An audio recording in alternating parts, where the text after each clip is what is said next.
Hello guys, view point में आप सभी का स्वागत है। मेरा नाम है भूपेश आसू और मैं हूं आपका होस्ट।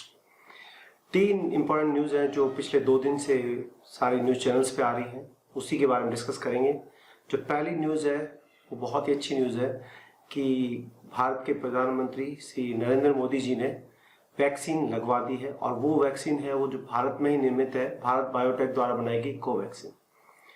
दूसरी जो इम्पोर्टेंट खबर आ रही है वो आ रही है बाहर से, इंडिया के बाहर से, जिसमें तेजस के एक्सपोर्ट ऑर्डर आने की संभावना बन रही है और उसके लिए HAL हिंदुस्तान एरोनॉटिक्स लिमिटेड अपने आप को अपडेट भी कर रहा है और अपग्रेड भी कर रहा है फैसिलिटीज को, ताकि जल्दी से जल्दी वो उसको प्रोवाइड की कर सके।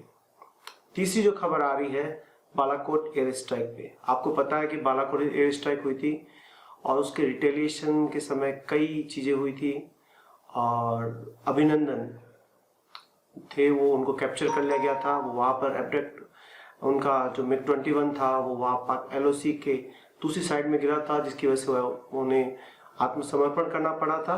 उसके बारे में खबरें हैं कि उस टाइम के ऊपर भारत की तरफ से जो प्रेशर टैक्टिक्स यूज की गई थी उसमें सबसे इंपॉर्टेंट जो टैक्टिक थी वो थी पृथ्वी मिसाइल। इन तीनों खबरों को विस्तार से अपन पढ़ेंगे और समझेंगे। मैं हूं आपका होस्ट भूपेश वासु और अगेन मैं आपका स्वागत करता हूं व्यू पॉइंट में। अब जो पहली न्यूज आ रही है वो आ रही है कोवैक्सीन पे। कोवैक्सीन जो भारत बायोटेक द्वारा निर्मित की गई थी और भारत के आत्मनिर्भरता प्लान के अंदर बहुत ही बड़ा माइलस्टोन है ये। इसके अलावा जो दूसरी जितनी वैक्सीन है या फिर एक और वैक्सीन जो ऑक्सफोर्ड और एस्ट्राजेनेका की तरफ से आई थी, वो वैक्सीन जो थी वो बेसिकली लंदन की ऑक्सफोर्ड में जो रिसर्च की गई थी एस्ट्राजेनेका की तरफ से, उसके बेसिस पे बनाई गई थी। जबकि भारत बायोटेक एक इंडियन कंपनी है जो खुद बना रही है, लंबे समय से वो वैक्सीन बना रही है और उसका प्रूवन रिकॉर्ड भी है। इसके बारे में कई लोगों ने बहुत सी संशय किए थे कि हो सकता है ये इस वैक्सीन का डेटा जो अवेलेबल नहीं है, हो सकता है इसमें कुछ प्रॉब्लम्स हो, लेकिन सभी पैमानों पर ये खरी उतरी है और लगातार ऐसी खबरें आ रही हैं कि यह बेटर परफॉर्म कर रही है। कई देश इसमें इच्छुक है और सबसे इम्पोर्टेंट चीज, भारत के प्रधानमंत्री श्री नरेंद्र मोदी जी ने भी ये वैक्सीन लगवाई है। कल लगवाई थी उन्होंने और इससे जो संदेश दिया है पूरे भारत में जो 60+ के जो लोग हैं, 60+ की जो है पॉपुलेशन है, उसके लिए अब ये वैक्सीन अवेलेबल हो जाएगी। यदि कोई प्राइवेट में अगर लगवाना चाहे तो उसके लिए 250 rupees per dose, irrespective of the vaccine, Covaxin और जो आपके पास एस्ट्राजेनेका वाली वैक्सीन है, उन दोनों में से कोई भी आप ले सकते हैं। सीरम इंस्टीट्यूट की द्वारा बनाई गई, दोनों ही आत्मनिर्भर भारत की हैं। और जब पूरा वर्ल्ड भारत की तरफ देख रहा था, जब पूरे विश्व में सिर्फ वैक्सीन बनाने को लेकर और वैक्सीन के वितरण को लेकर कई तरीके की शंकाएं थी, आप देख सकते हैं कि यूरोपियन यूनियन में भी कई तरीके की शंकाएं थी पर उनका निराकरण नहीं हुआ था। लेकिन भारत ने आगे बढ़कर पूरे वर्ल्ड विश्व में यह संदेश दिया कि हम विश्व गुरु हैं और हम इस वैक्सीन को बनाएंगे और हम पूरे विश्व में वितरित करने में पूरे वर्ल्ड की सहायता करेंगे। WHO ने, ग्लोबल टाइम्स ने, चाइना का एक मुखपत्र है, उसने भी इंडिया को रिकॉग्नाइज किया है, भारत के वैक्सीनेशन प्रोग्राम को और भारत की वैक्सीन बनाने की स्ट्रेटेजीज को।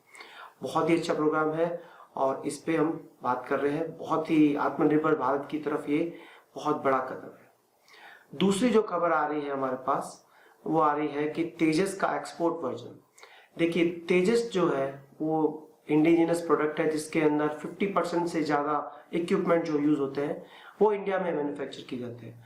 इसको बढ़ा के 60 और 70% करने के लिए गवर्नमेंट, भारतीय सरकार द्वारा, HAL के द्वारा लगातार प्रयास किए जा रहे हैं। और अभी रिसेंटली आपको पता होगा कि 48,000 करोड़ का एक ऑर्डर दिया गया था 83 तेजस के लिए। वो मार्क 2 तेजस के लिए, मार्क 1 तेजस के लिए, दोनों के लिए है। उसमें कंटिन्यूसली हो रहा है। वो FOC जो वर्जन है उसके लिए दिया जा रहा है। अब कई देश जैसे श्रीलंका है, जैसे बांग्लादेश है, जैसे दूसरे कंट्रीज है, जैसे मलेशिया है, वो इसमें इंटरेस्ट लगातार दिखा रहे हैं। इवन सऊदी अरब और जो अरब कंट्रीज है वो भी इसमें रुचि दिखा रहे हैं और हो सकता है कि निकट भविष्य में वो उसका ऑर्डर भी दे। 2023 तक HAL के द्वारा इसमें उनका जो एक्सपोर्ट क्वालिटी का जो वर्जन होगा वो अवेलेबल हो जाएगा। और जैसे जैसे जो कॉन्फ़िगरेशन दोस्तों को चाहिएगा, मित्र देशों को चाहिएगा, वो अवेलेबल हो जाएगा। तीसरी जो खबर सुनने में आ रही है वो है बालाकोट एयर स्ट्राइक की।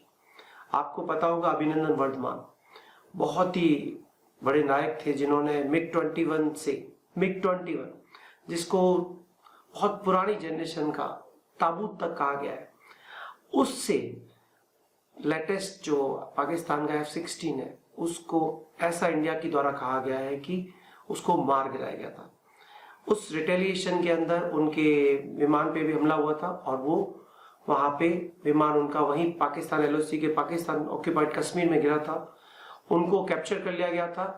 उस समय बहुत ही डिप्लोमेटिक ब्लंडर्स हुए थे पाकिस्तान की तरफ से। वैसे देखा जाए तो भारत की तरफ से भी कई चीजें हुई थी, लेकिन भारत ने ऐसी खबरें आ रही हैं कि उस समय न केवल न्यूक्लियर सबमरीन, इसके अलावा उन्होंने पृथ्वी मिसाइल्स को भी LOC पर रख दिया था, तैनात कर दिया था, ताकि यदि अगर पाकिस्तान कोई ऐसी हरकत करे जिससे अभिनंदन वर्धमान की जान पे खतरा हो तो उस पर हमला किया जा सके।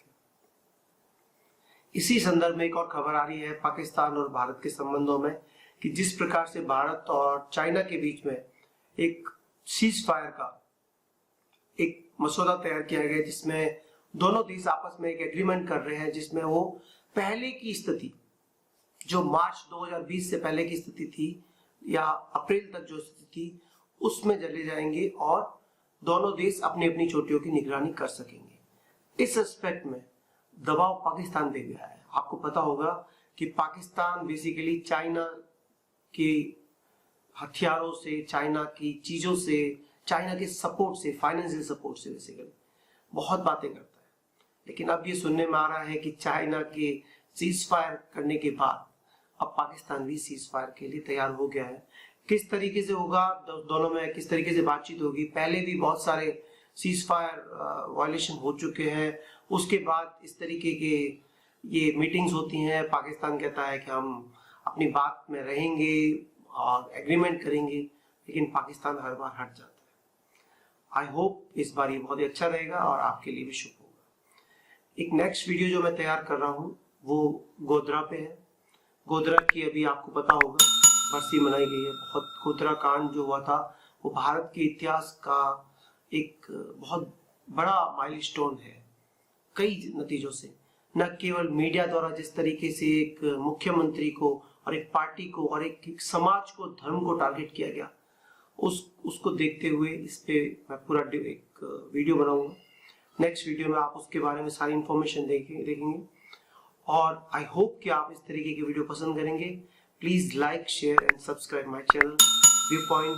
आप सभी का स्वागत है। गुड नाइट, जय श्री कृष्ण।